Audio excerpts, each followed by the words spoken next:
Hello everyone, कैसे हो आप सभी। आशा करते हैं आप सभी अच्छे हो, अगर अपनी तैयारी अच्छे से कर रहे होगे। आज की इस वीडियो में हम लेकर के आए हैं यूपी होमगार्ड के लिए मोस्ट इंपॉर्टेंट जीके जीएस के क्वेश्चंस को। तो आज के इस वीडियो को पूरा अंत तक जरूर से देखिएगा। चलिए इस वीडियो को स्टार्ट करते हैं। साथियों, ये सारे ही प्रश्न आपके मोस्ट एक्सपेक्टेड प्रश्न हैं जो कि आपके एग्जाम में आने की बहुत ही संभावनाएं हैं। तो इस वीडियो को पूरा अंत तक जरूर से देखिएगा और सभी प्रश्नों को याद करते हुए चलिएगा। चलिए इस वीडियो को स्टार्ट करते हैं। देखिए, हमारा पहला प्रश्न हो जाएगा कि संयुक्त राष्ट्र दिवस कब मनाया जाता है। तो संयुक्त राष्ट्र दिवस जो है साथियों यूएन डे जो है मनाया जाता है 24 अक्टूबर को। साथियों, आपका ऑप्शन नंबर ए पर 24 अक्टूबर दिया गया। इस क्वेश्चन का बिल्कुल राइट आंसर हो जाएगा, याद रखिएगा। चलिए देखिए अगला प्रश्न। हमारा अगला प्रश्न है कि विश्व स्वास्थ्य संगठन का मुख्यालय कहाँ पर है। विश्व स्वास्थ्य संगठन का मुख्यालय साथियों जिनेवा में है। आपका ऑप्शन नंबर बी पर जिनेवा दिया गया है। इस क्वेश्चन का राइट आंसर होगा, याद रखिएगा। अगला प्रश्न देखिए, हमारा अगला प्रश्न हो जाएगा साथियों नाटो। नाटो का जो है मुख्यालय कहाँ पर स्थित है। साथियों, नाटो का मुख्यालय यह जो है ब्रुसेल्स में स्थित है। आपका ऑप्शन नंबर जो है ए पर दिया गया है, बिल्कुल राइट आंसर हो जाएगा, याद रखिए। देखते हैं अगला प्रश्न। हमारा अगला प्रश्न हो जाएगा साथियों सत्यमेव जयते शब्द कहां से लिया गया है। साथियों, सत्यमेव जयते शब्द जो है मुंडकोपनिषद से लिया गया है। आपका ऑप्शन नंबर सी पर दिया गया है, मुंडकोपनिषद आपका राइट आंसर हो जाएगा, याद रखिएगा। मैं जितने भी प्रश्न बताऊंगा सभी प्रश्न आपके लिए मोस्ट इंपॉर्टेंट रहेंगे, तो इसलिए इस वीडियो को पूरा अंत तक जरूर से देखिएगा और प्रश्नों को याद जरूर से कर लीजिएगा। चलिए देखिए अगला प्रश्न। हमारा अगला प्रश्न है कि भारतीय संविधान में जो है मौलिक कर्तव्य कब जोड़े गए। तो हमारे भारतीय संविधान में मौलिक कर्तव्य जोड़ा गया था साथियों 1776 में 42वें संविधान संशोधन के द्वारा। ऑप्शन नंबर ए पर दिया गया। इस क्वेश्चन का बिल्कुल राइट आंसर हो जाएगा, याद रखिएगा। देखिए अगला प्रश्न। हमारा अगला प्रश्न क्या है साथियों आरबीआई का राष्ट्रीयकरण किस वर्ष हुआ था। साथियों, आरबीआई का राष्ट्रीयकरण जो हुआ था, आरबीआई का राष्ट्रीयकरण यह हुआ था साथियों 1949 में 1949। आपका ऑप्शन नंबर सी पर दिया गया। इस क्वेश्चन का राइट आंसर हो जाएगा। अगला प्रश्न है हमारा, ध्यान से देखिए, अंतर्राष्ट्रीय महिला दिवस कब मनाया जाता है। साथियों, अंतर्राष्ट्रीय महिला दिवस मनाया जाता है 8 मार्च को। आपके ऑप्शन नंबर ए पर दिया गया है 8 मार्च। इस क्वेश्चन का बिल्कुल राइट आंसर हो जाएगा। अगला प्रश्न है हमारा G20 का जो है स्थापना दिवस किस वर्ष हुई थी। G20 की स्थापना जो है किस वर्ष हुई थी या फिर जो है स्थापना दिवस कब मनाया जाता है। तो याद रख लीजिएगा साथियों, ये जो है G20 की स्थापना जो है किस वर्ष हुई थी। तो राइट आंसर हो जाएगा साथियों 1999 में हुई थी। कब हुई थी। ऑप्शन नंबर बी पर दिया गया है 1999। आपका बिल्कुल राइट आंसर हो जाएगा, याद रखिएगा। चलिए देखते हैं अगला प्रश्न। हमारा अगला प्रश्न हो जाएगा साथियों भारत का सर्वोच्च नागरिक सम्मान कौन सा है। हमारे भारत देश का सर्वोच्च नागरिक सम्मान जो है यह हो जाएगा साथियों भारत रत्न। याद रख लीजिएगा, ऑप्शन नंबर बी पर भारत रत्न दिया गया है, जो कि हमारे भारत देश का सर्वोच्च नागरिक सम्मान है। अगला प्रश्न है हमारा, ध्यान से देखिएगा। अगला प्रश्न हो जाएगा साथियों डिस्कवरी ऑफ इंडिया पुस्तक ने जो है पुस्तक किसने लिखी है। तो डिस्कवरी ऑफ इंडिया पुस्तक के लेखक यह हो जाएंगे आपका ऑप्शन नंबर के बी, यानी कि नेहरू, चाचा नेहरू। आपके ऑप्शन नंबर बी पर दिए गए हैं, बिल्कुल राइट आंसर हो जाएंगे। इनका पूरा नाम क्या है आप कमेंट करके जरूर से बताइएगा। अगला प्रश्न देखिए, हमारा अगला प्रश्न हो जाएगा कि विश्व बैंक का मुख्यालय कहाँ पर है। साथियों, विश्व बैंक का मुख्यालय यह है साथियों वाशिंगटन डीसी में। आपका ऑप्शन नंबर जो है बी पर दिया गया है, वाशिंगटन डीसी राइट आंसर हो जाएगा। वहां पर जो है विश्व बैंक का मुख्यालय है। अगला प्रश्न ध्यान से देखिएगा। हमारा अगला प्रश्न हो जाएगा कि आपके जो ओपेक सर दोस्तों देखिए, यह जो है ओपेक का मुख्यालय कहाँ पर स्थित है। तो ओपेक का मुख्यालय जो है साथियों यह स्थित है जो साथियों यह कहाँ पर है, वियना में। आपके ऑप्शन नंबर ए पर वियना दिया गया। इस क्वेश्चन का राइट आंसर हो जाएगा, याद रखिएगा। अगला प्रश्न है हमारा सेबी की स्थापना कब हुई थी। तो साथियों, सेबी की स्थापना जो हुई थी, यह सेबी की स्थापना हुई थी 1992 में 1992। आपका ऑप्शन नंबर बी पर दिया गया, राइट आंसर होगा, अच्छे से याद रखिएगा। अगला प्रश्न है हमारा भारत का राष्ट्रीय जलीय जीव कौन सा है। हमारे भारत देश का राष्ट्रीय जलीय जीव जो है यह साथियों डॉल्फिन है। आपके ऑप्शन नंबर बी पर दिया गया डॉल्फिन। इस क्वेश्चन का बिल्कुल राइट आंसर हो जाएगा, याद रखिएगा। अगला प्रश्न है हमारा हिंदी दिवस कब मनाया जाता है। साथियों, हिंदी दिवस जो है यह मनाया जाता है 14 सितंबर को। आपके ऑप्शन नंबर ए पर दिया गया है 14 सितंबर। आपका राइट आंसर हो जाएगा और इसी से याद रख लीजिएगा उत्तर प्रदेश दिवस जो है यह 24 जनवरी को मनाया जाता है। अगला प्रश्न देखिएगा। हमारा अगला प्रश्न है कि नोबेल पुरस्कार कितने क्षेत्रों में दिया जाता है। साथियों, नोबेल पुरस्कार जो दिया जाता है यह नोबेल पुरस्कार दिया जाता है साथियों छह क्षेत्रों में। आपका ऑप्शन नंबर सी पर दिया गया है 6 क्षेत्र, राइट आंसर हो जाएगा। अगला प्रश्न है हमारा इसरो का मुख्यालय कहाँ पर है। साथियों, इसरो का मुख्यालय जो है यह इसरो का मुख्यालय स्थित है साथियों आपके ऑप्शन नंबर बी, यानी कि बेंगलुरु में है। आपके ऑप्शन नंबर बी पर बेंगलुरु दिया गया। इस क्वेश्चन का राइट आंसर हो जाएगा। अगला प्रश्न है हमारा, ध्यान से देखिएगा, संविधान दिवस कब मनाया जाता है। साथियों, संविधान दिवस जो है यह संविधान दिवस मनाया जाता है 26 नवंबर को। याद रख लीजिएगा 26 नवंबर। आपका ऑप्शन नंबर सी पर दिया गया। इस क्वेश्चन का राइट आंसर हो जाएगा। चलिए देखिए अगला प्रश्न। हमारा अगला प्रश्न है कि ज्ञानपीठ पुरस्कार किस क्षेत्र में मिलता है। साथियों ज्ञानपीठ पुरस्कार जो है यह मिलता है साथियों आपके साहित्य के क्षेत्र में। ऑप्शन नंबर बी पर साहित्य के क्षेत्र दिया गया है, इस क्वेश्चन का राइट आंसर हो जाएगा।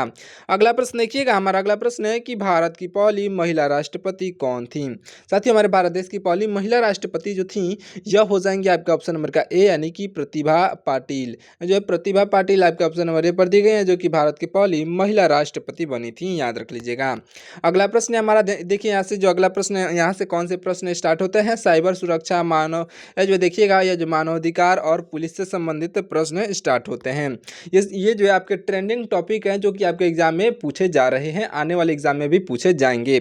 देखिए अगला प्रश्न है हमारा फायरवॉल जो है, फायरवॉल का मुख्यालय जो है मुख्य काम क्या है।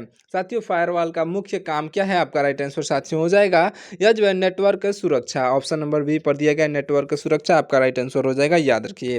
अगला प्रश्न है हमारा, राष्ट्रीय साइबर क्राइम हेल्पलाइन नंबर क्या है। साथियों याद रख लीजिएगा, राष्ट्रीय साइबर क्राइम हेल्पलाइन नंबर जो है यह हो जाएगा आपका ऑप्शन नंबर जो है बी पर दिया गया 1930, आपका ऑप्शन नंबर बी पर दिया गया है। अगर आपको कोई भी ऑनलाइन फ्रॉड होता है या फिर कोई भी धोखाधड़ी ऑनलाइन होता है तो आप यह जो है यहाँ पर अपना कंप्लेंट रजिस्टर करा सकते हैं 1930 पर कॉल करके। अगला प्रश्न देखिएगा, हमारा अगला प्रश्न क्या है, ध्यान से देखिएगा, की लॉकर क्या है। साथियों की लॉकर जो होता है साथियों, यह की लॉकर होता है स्पाईवेयर होता है साथियों की लॉकर, आपके ऑप्शन नंबर बी पर दिया गया है, इस क्वेश्चन का राइट आंसर हो जाएगा। अगला प्रश्न है हमारा, सोशल मीडिया पर जो है ट्रोलिंग क्या है। साथियों सोशल मीडिया पर ट्रोलिंग जो है क्या है, तो याद रख लीजिएगा सोशल मीडिया पर ट्रोलिंग जो है यह साथियों उकसाना या फिर अपमान, आपके ऑप्शन नंबर बी पर दिया गया है, बिल्कुल राइट आंसर हो जाएगा, याद रखिए। अगला प्रश्न है हमारा, आईटी एक्ट की धारा 66A को जो है कब निरस्त किया गया। तो साथियों याद रख लीजिएगा यह निरस्त किया गया था सन 2015 में, आपका ऑप्शन नंबर का बी दिया गया है, राइट आंसर हो जाएगा, याद रखिएगा। चलिए देखिए अगला प्रश्न, हमारा अगला प्रश्न है कि राज्य मानवाधिकार आयोग का अध्यक्ष कौन होता है। तो राज्य मानवाधिकार आयोग का अध्यक्ष जो है यह होते हैं साथियों सेवानिवृत्त जज, आपका ऑप्शन नंबर बी पर दिए गए, इस क्वेश्चन के राइट आंसर हो जाएंगे। चलिए देखते हैं अगला प्रश्न, हमारा अगला प्रश्न हो जाएगा साथियों, पुलिस स्मृति दिवस कब मनाया जाता है। आपका राइट आंसर साथियों हो जाएगा 21 अक्टूबर को, 21 अक्टूबर आपका ऑप्शन नंबर ए पर दिया गया, राइट आंसर हो जाएगा। अगला प्रश्न हो जाएगा हमारा, ध्यान से देखिएगा, अगला प्रश्न हो जाएगा FIR का पूर्ण रूप यानी कि फुल फॉर्म क्या होता है। साथियों FIR का फुल फॉर्म जो होता है यह होता है साथियों फर्स्ट इंफॉर्मेशन रिपोर्ट, आपका ऑप्शन नंबर बी पर दिया गया, इस क्वेश्चन का बिल्कुल राइट आंसर होगा। अगला प्रश्न है हमारा, ध्यान से देखिएगा, डार्क वेब क्या है। साथियों डार्क वेब क्या है, राइट आंसर हो जाएगा छिपा हुआ इंटरनेट। साथियों याद रख लीजिएगा छिपा हुआ इंटरनेट डार्क वेब कहलाता है, आपके ऑप्शन नंबर बी पर दिया गया, राइट आंसर हो जाएगा। अगला प्रश्न हमारा है, ध्यान से देखिएगा, अगला प्रश्न है हमारा, फिशिंग किस प्रकार का जो है अपराध है। तो याद रख लीजिएगा साथियों फिशिंग जो है यह अपराध होता है साथियों, यह जो है शारीरिक, साइबर, आर्थिक, और यानी कि यह जो है आपका ऑप्शन नंबर जो है आपका उपरोक्त दोनों यानी कि बी और सी दिया गया है, आपके ऑप्शन नंबर बी और सी पर दिया गया है। आपका ऑप्शन नंबर का बी और सी यानी कि साइबर और आर्थिक ये दोनों अपराध होता है फिशिंग, तो आपका ऑप्शन नंबर का जो है डी यहाँ पर उपरोक्त दोनों बी एंड सी आपका राइट आंसर हो जाएगा। अगला प्रश्न देखिएगा, हमारा अगला प्रश्न हो जाएगा कि सीबीआई की स्थापना कब हुई थी। सीबीआई की स्थापना जो साथियों 1963 में हुई थी, आपका ऑप्शन नंबर का ए राइट आंसर होगा। अगला प्रश्न है हमारा, मानवाधिकार आयोग क्या है। साथियों मानवाधिकार आयोग जो होता है यह क्या है, तो आपका राइट आंसर हो जाएगा यह जो है संविधिक निकाय है। साथियों याद रख लीजिएगा संविधिक निकाय, आपका ऑप्शन नंबर बी पर दिया गया है, राइट आंसर हो जाएगा। अगला प्रश्न देखिए, हमारा अगला प्रश्न हो जाएगा, ध्यान से देखिएगा, यह जो है कैंचा का उपयोग क्यों होता है। साथियों कैंचा का उपयोग जो होता है, यह कैंचा का उपयोग मानव या फिर वोट पहचान के लिए होता है। याद रख लीजिएगा मानव पहचान या फिर जो है वोट पहचान के लिए होता है। ये जो है ऑनलाइन वोट की बात की जा रही है, BOT वोट की जो है या ऑनलाइन वोट की बात हो रही है। अगला प्रश्न देखिएगा, हमारा अगला प्रश्न हो जाएगा साथियों, भारत में जो है इंटरनेट सेवा कब शुरू हुई। तो हमारे भारत में जो है इंटरनेट सेवा कब शुरू हुई, आपका राइट आंसर साथियों हो जाएगा भारत देश में इंटरनेट सेवा 1995 में शुरू हो गई थी, आपका ऑप्शन नंबर बी पर दिया गया 1995 आपका राइट आंसर हो जाएगा। अगला प्रश्न देखिएगा, हमारा अगला प्रश्न हो जाएगा साथियों, ध्यान से देखिएगा। रैनसमवेयर क्या जो है मांगता है? आपका राइट आंसर साथियों हो जाएगा रैनसमवेयर जो है फिरौती यानी कि पैसा मांगता है। आपके ऑप्शन नंबर बी पर दिया गया फिरौती आपका राइट आंसर हो जाएगा। अगला प्रश्न है हमारा, जनहित याचिका यानी कि PIL कहाँ जो है दायर होती है? आपका राइट आंसर साथियों हो जाएगा ऑप्शन नंबर का सी यानी कि SC और HC दोनों में। SC और HC आपका ऑप्शन नंबर सी पर दिया गया। इस क्वेश्चन का बिल्कुल राइट आंसर हो जाएगा। अगला प्रश्न है हमारा, राष्ट्रीय सुरक्षा अधिनियम कब बना? तो साथियों राष्ट्रीय सुरक्षा अधिनियम जो बना था, यह बना था साथियों 1980 में। आपका ऑप्शन नंबर जो है ए पर दिया गया 1980 आपका राइट आंसर हो जाएगा। अगला प्रश्न हो जाएगा हमारा, ध्यान से देखिएगा, साइबर सुरक्षित भारत जो है साइबर सुरक्षित भारत पहल किसने शुरू की? आपका राइट आंसर साथियों हो जाएगा, या शुरू किए थे आपके ऑप्शन नंबर के बी यानी कि मिल्टी ने। मिल्टी आपका ऑप्शन नंबर जो है बी पर दिया गया, मिल्टी आपका बिल्कुल राइट आंसर हो जाएगा। अच्छे से याद रखिएगा। देखते हैं अगला प्रश्न, हमारा अगला प्रश्न हो जाएगा कि पुलिस बल का जो है मुखिया यानी कि राज्य में कौन होता है? तो पुलिस बल का मुखिया जो होता है पूरे राज्य में, यह होता है साथियों DGP। DGP आपका ऑप्शन नंबर जो है बी पर दिया गया है, बिल्कुल राइट आंसर हो जाएगा, याद रखिएगा। चलिए देखिए अगला प्रश्न, हमारा अगला प्रश्न जो हो जाएगा कि बाल अधिकारों का जो है संरक्षण कौन सा आयोग करता है?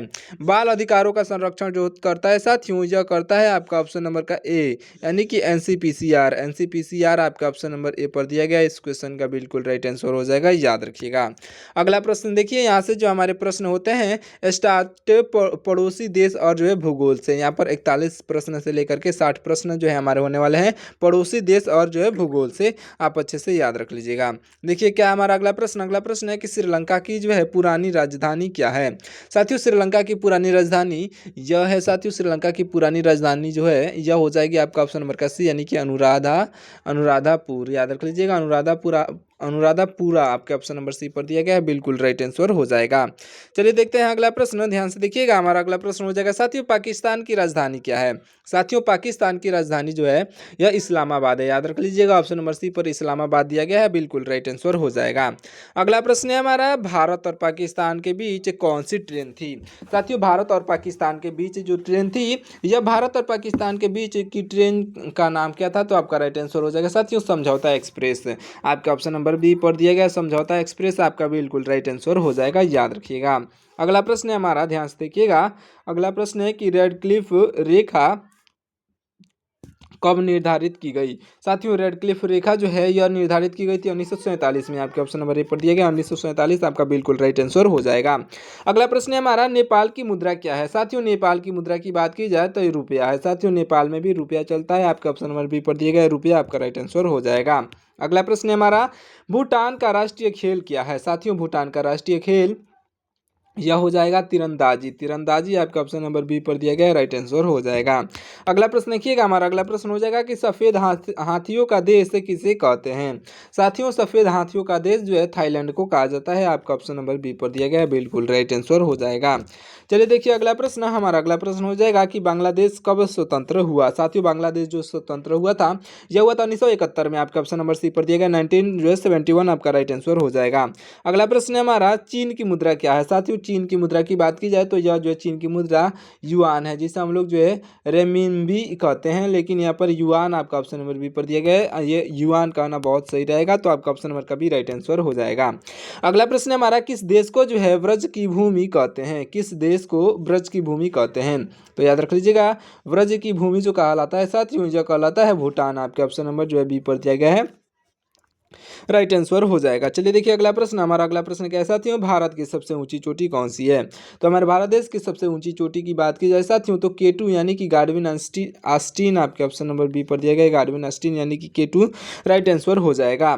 अगला प्रश्न है हमारा, हीराकुंड बांध किस नदी पर है?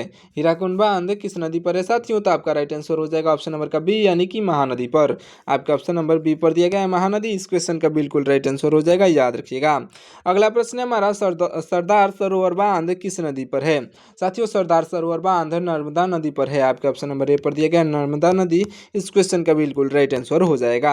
अगला प्रश्न है हमारा, भारत में केसर का सबसे बड़ा उत्पादक क्या कौन सा है? तो भारत देश में सबसे बड़ा केसर का उत्पादक जो है साथियों यह हो जाएगा आपका ऑप्शन नंबर का बी यानी कि कश्मीर। साथियों कश्मीर आपका बिल्कुल राइट आंसर हो जाएगा, याद रखिएगा। अगला प्रश्न है हमारा, ध्यान से देखिएगा, साइलेंट वैली यानी कि शांत घाटी कहाँ पर स्थित है? साथियों साइलेंट वैली जो है यह स्थित है आपके ऑप्शन नंबर के बी यानी कि केरल में। केरल में साइलेंट वैली स्थित है, आप अच्छे से याद रख लीजिएगा। अगला प्रश्न है हमारा, लक्षद्वीप की राजधानी क्या है? साथियों लक्षद्वीप की राजधानी जो है यह कवरत्ती है। साथियों कवरत्ती देखिएगा यहाँ पर, कवरत्ती इस क्वेश्चन का बिल्कुल राइट आंसर हो जाएगा। अगला प्रश्न है हमारा, कर्क रेखा भारत के कितने राज्यों से गुजरती है?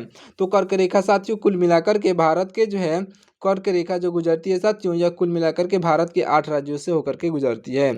आपका ऑप्शन नंबर का बी इस क्वेश्चन का बिल्कुल राइट आंसर हो जाएगा। अगला प्रश्न है हमारा, विश्व की सबसे लंबी नदी कौन सी है? साथियों विश्व की सबसे लंबी नदी जो है नील नदी है। आपका ऑप्शन नंबर का बी नील नदी आपका राइट आंसर हो जाएगा। अगला प्रश्न है हमारा, ध्यान से देखिएगा, जिम कार्बोनेट नेशनल पार्क कहाँ पर है? साथियों जिम कार्बोनेट नेशनल पार्क जो है यह है साथियों आपके उत्तराखंड में। आपका ऑप्शन नंबर का ए यहाँ पर उत्तराखंड इस क्वेश्चन का राइट आंसर हो जाएगा।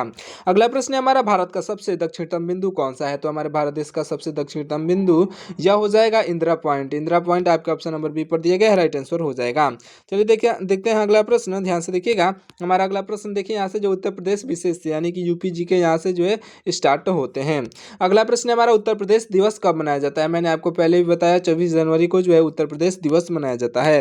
अगला प्रश्न है हमारा, यूपी का जो है राजकीय पक्षी कौन सा है?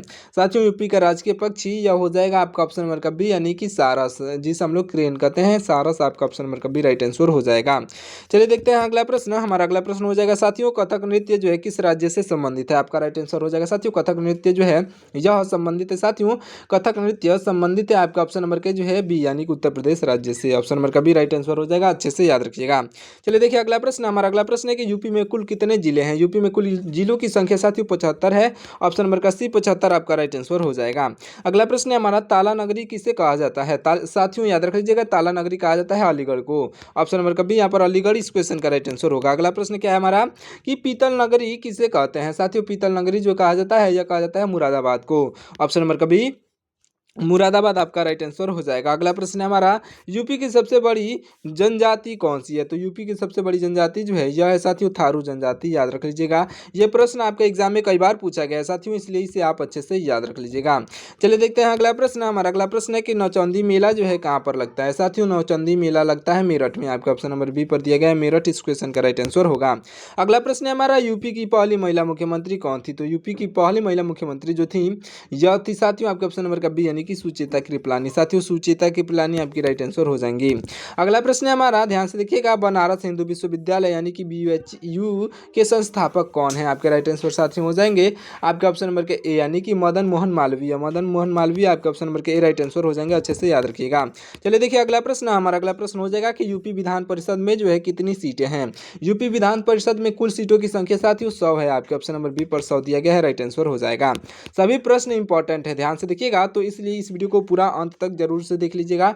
देखिए मैंने इस वीडियो को यहीं पे समाप्त कर दिया। नीचे आपको आंसर की भी देखने को मिल जाएगा, इसका PDF भी आपको प्रोवाइड कराया जाएगा, जिसका जो है टेलीग्राम का लिंक मैंने नीचे डिस्क्रिप्शन बॉक्स में दे दिया है। वहां से आप हमारे टेलीग्राम चैनल को ज्वाइन करके और इस वीडियो को जो है इस वीडियो के PDF को देख सकते हैं, वो भी एकदम फ्री में। तो आप हमारे टेलीग्राम चैनल को ज्वाइन जरूर से कर लीजिएगा। चलिए मिलते हैं किसी और वीडियो में, तब तक के लिए आपका बहुत बहुत धन्यवाद। साथियों अभी तक हमारे चैनल को सब्सक्राइब नहीं किया है तो चैनल को सब्सक्राइब जरूर से कर लीजिएगा और अपने दोस्तों के पास इस वीडियो को शेयर कर दीजिएगा। मिलते हैं किसी और वीडियो में, तब तक के लिए आपका बहुत बहुत धन्यवाद साथियों। जय हिंद।